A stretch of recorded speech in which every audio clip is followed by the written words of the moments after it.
Perayaan ulang tahun Celebes TV kali ini dibanjiri karangan bunga. Ucapan selamat dari berbagai tokoh terpajang memenuhi area pekarangan Menara Bosowa.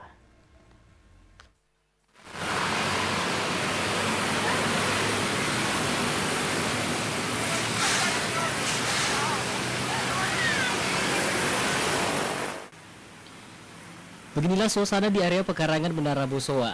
Nampak sejak Kamis pagi puluhan karangan bunga ucapan selamat ulang tahun untuk Celebes TV yang ke-9 terpajang memenuhi Taman Menara Bosowa tempat Celebes TV berkantor. Karangan bunga itu datang dari berbagai mitra maupun kolega, mulai dari politisi, pengusaha, tokoh akademisi, kampus, kepala daerah hingga level kementerian. Di antaranya karangan bunga dari Bupati Goa, PJ Wali Kota Makassar, dan Bupati Maros.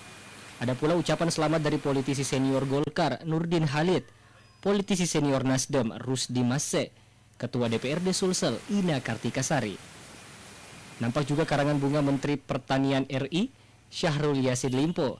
Diketahui per 16 Juli tahun ini Celebes TV berusia 9 tahun sejak resmi mengudara pada 16 Juli 2011 lalu.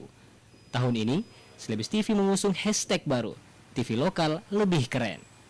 Mardianto Hamid, Celebes TV.